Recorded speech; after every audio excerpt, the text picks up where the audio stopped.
Good evening everyone, তোমরা সবাই কেমন আছো? আশা করছি সবাই ভালো আছো। আর একটা নতুন রেসিপি নিয়ে আমি তোমাদের কাছে চলে আসলাম। অনেক দিন আগে আমি একটা শর্টসে দেখিয়েছিলাম তোমাদের একটা ডালের রেসিপি করব বলে।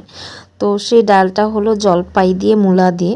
তো প্রতি বছরই ঠান্ডা পড়ার সাথে সাথে আমার কি হয়, যেমন একটা ক্রেভিংস হতে থাকে যে মূলা দিয়ে ডাল, টক ডালটা খাবো জলপাই দিয়ে। এটা আমার একটা নেশাই বলতে পারো।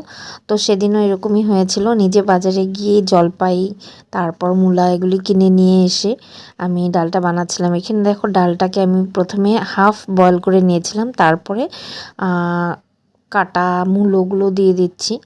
আর এটার মধ্যেই কি করব, জলপাইগুলোও দিয়ে দিব। জলপাই, তারপরে লঙ্কা, লবণ, হলুদ এগুলো সব কিছু দিয়ে কি করব, আরও 3-4টা সিটি মেরে নেব। তাহলে কি হবে, জলপাইটা আর মূলো দুটাই মানে একবারে ভালোভাবে সিদ্ধ হয়ে যাবে, টাইম লাগে না। আর এখানে আমি একটু লবণও দিয়ে নিলাম, কারণ আমার একটু লাগছিল যে লবণটা কম হবে, তাই আর কি। টক ডালে আবার একটু লবণ না হলে দেখবে তো ভালো লাগে না, তাই একটু লবণটা দিয়ে নিলাম। আর এখানে দেখলে তোমরা আবার সিটি দিয়ে নিয়েছিলাম আমি। সিটিটা দেওয়ার পরে দেখো ডালটার কালার এইভাবে এসেছে। আর স্মেলটা জানো তো একদম আমাদের গাঢ় ডালের মতো গন্ধটা বের হয়েছিল, খুব সুন্দর একটা ইয়াম্মি গন্ধ আসে।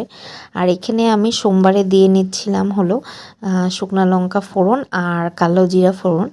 এই দুটাকে সুন্দর করে একটু ভেজে তারপরে আমি ডালটা দিয়ে দেব বা দিয়ে দিলাম। দেওয়ার পরে ডালটা একটু যখন ফুটো ফুটো অবস্থা হয়ে যাবে বা একটু ধরো ঘন ঘন হবে এটা। আর স্পেশালি ডালটা আমি মটর ডাল নিয়েছিলাম, কারণ মটর ডালটার মধ্যে এই রেসিপিটা বহুত বেশি টেস্ট হয়। আই থিঙ্ক খেসারির ডালের সাথেও এটা খেতে পারো, তোমরা খেয়ে দেখবে একদিন, আমার মনে হয় তোমাদের খুব ভালো লাগবে। সাধারণত এই ডালটা কি হয়, মটর ডাল আর খেসারি ডাল দুটা দিয়ে বহুত বেশি টেস্ট হয়, ফ্লেভার আর প্লাস স্মেলটা খুব সুন্দর আসে। আর এখানে আমি একদম লাস্টে কি করছি, ডালটা হয়ে যাওয়ার পরে এটাতে ধনেপাতা দিয়ে নিচ্ছি। ধনেপাতাটাতে মানে কি বলবো, আর ডালটা একদম চার চাঁদ লাগা দিতে হয়, এরকম একটা ফ্লেভার আসে। খুব সুন্দর একটা শীতের দিনের ডাল আমি তোমাদের সাথে আজকে শেয়ার করলাম। আশা করছি তোমাদের এই ডালটা বানিয়ে তোমাদের খুব ভালো লাগবে। আবার অনেকে এটা হয়তো তোমরা বানাও, এটা স্পেশালি আমার মার রেসিপি, তাই তোমাদের কাছে আমি শেয়ার করলাম। তো অবশ্যই জিনিসটা বানিয়ে আমাকে কমেন্ট করো তোমাদের কেমন লেগেছে ডালটা। আর যদি ভালো লেগে থাকে ভিডিওগুলোর সাথে চ্যানেলটাকেও সাবস্ক্রাইব করে নিও।